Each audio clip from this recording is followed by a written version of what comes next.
Sarah, and I'm here talking to sales marketing guru Drew Cameron. Hi, Drew. How you doing? How's it going today? Good, Joe. Thanks for having me. Well, thank you for joining us. And Drew, we're talking today about a subject: package, positioning, and pricing for profit.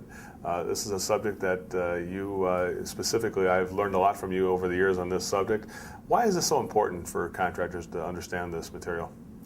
Well, contractors need to understand how to obviously position and package and price their products in order to sell them. I mean, if you go out there and you're just kind of a generic solution, you kind of fall into the sea of sameness, and no one understands as to how are you different, why are you different, why should I do business with you? So by packaging and then positioning and pricing properly, contractors can differentiate themselves from other contractors as well, and hopefully win more business.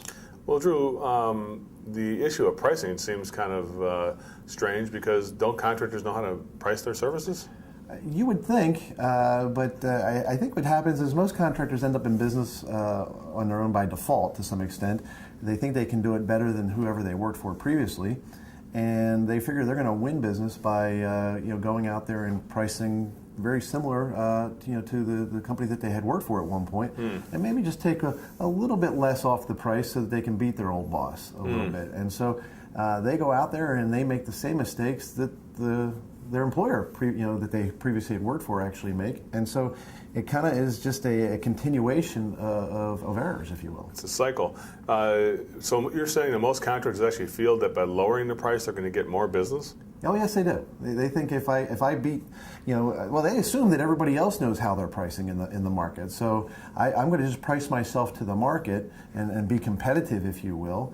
And the way I'll win business is by undercutting you, and then I figure I can do it maybe quicker, or I can maybe buy a little bit cheaper. But the problem is that they don't understand is that the majority of contractors don't know how to price, because industry studies have shown that the average contractor makes only about 2 to 4% net profit.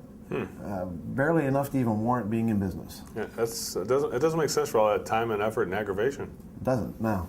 Hey, Drew, looking at this, what mistakes do contractors typically make when they're talking about these positioning and other areas as well? Well, the first mistake, as we kind of touched on there briefly, was they typically try to undercut the competition. They figure that's the way they're going to win business, is by undercutting the competition and just lowering the price. Number one. Number two is they price to cover basically their direct cost, and then put on a little bit of gross profit. There's a horrible rule out there that says go ahead and price for 50% gross profit.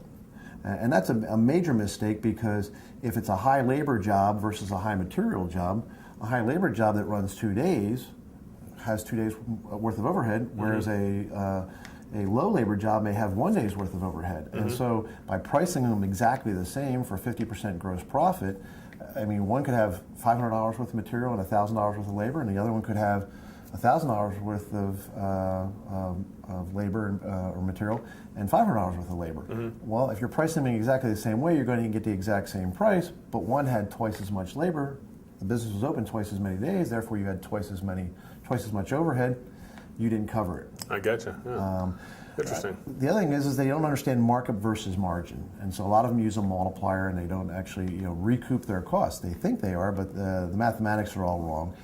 And then they don't properly allocate the overhead by department and recoup that overhead in their pricing. And then lastly, they need to make sure that they take in consideration that overhead, a fair commission for their salespeople, whether or not they have a salesperson. They should always price to pay for a salesperson, because if they add one and they hadn't properly allowed for one previously, they're going to be shortchanging themselves once they do add one. And of course, certainly they have to allow enough for a fair net profit objective. And that's all based on what it is that you want to earn as a company. And then once you put that all together, the biggest mistake that companies I see out there still do today is that they allow their salespeople to go out there and estimate jobs, number one, but they also allow them to negotiate. And unfortunately, most salespeople will end up negotiating away your profit.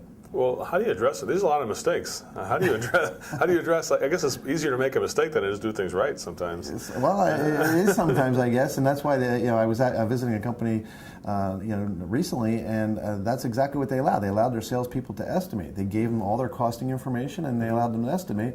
And when push came to shove, and the salesperson got an objection from the customer about price, the salesperson negotiated away the profit. But the salesperson was still going to be paid full commission. That was a huge mistake. So the way we address that is by putting together a flat rate investment guide. We determine as owners and managers what we want to make as a company. We make sure that we cover all our direct costs, that we pick up the overhead component for the department, that we allow for a commission for a salesperson, performance-based, incentive-based, if you will, and then of course making sure that we cover our net profit objective.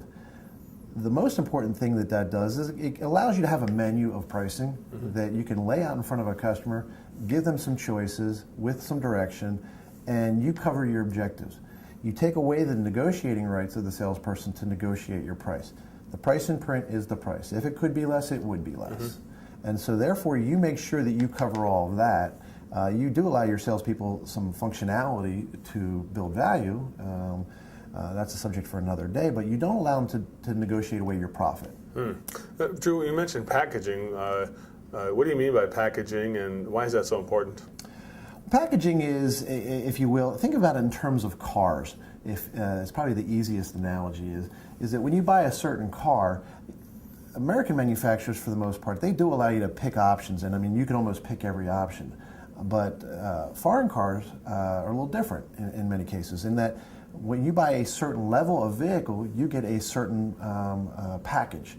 It comes with certain vehicles. The options come with certain vehicles. So if you want a sunroof, you can't necessarily get that as an option. You have to jump up to a different level model, if you will.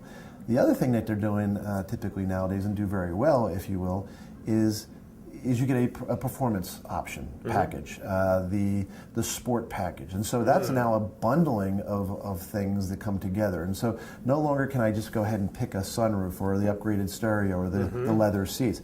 In order to get the leather seats, I have to get the luxury package. Luxury package comes with the better stereo and the sunroof and the surround sound and maybe the DVD package if you're getting an SUV. So it's a lot easier way of offering more premium products in a package as opposed to having to individually selling piece by piece those options, you're saying? Exactly, because it becomes kind of like you're running like an adding machine tape on a customer by adding this and that and this and that, and they feel as though it's getting very expensive for every little thing that they want. You're nickel and diming me, as you might say, right? Pretty much.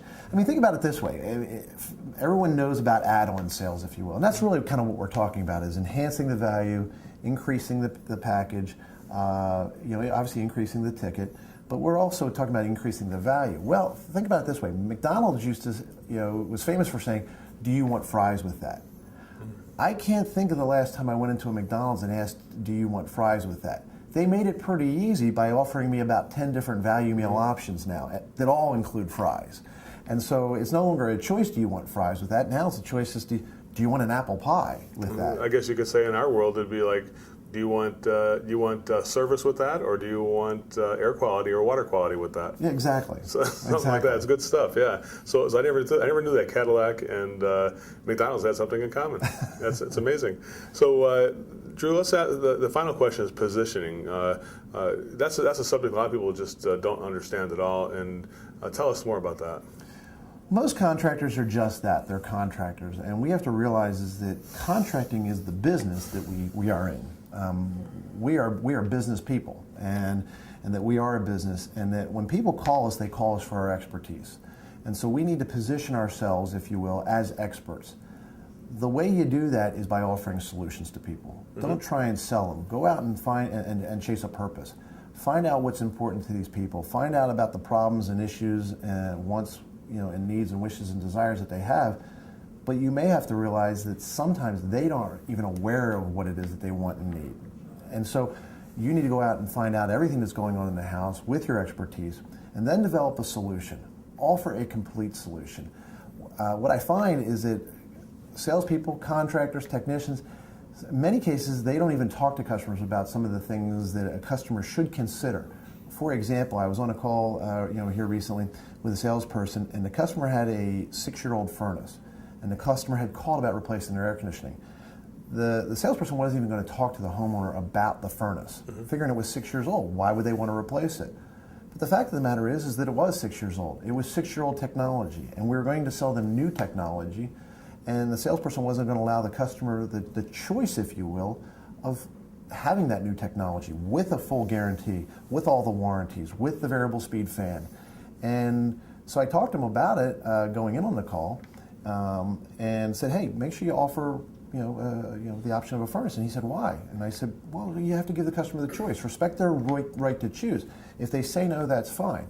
Well, we went in on the call, and surprisingly enough to him, he offered it, and the customer chose to buy it because they wanted something better. So really what he was offering and talking about was a solution.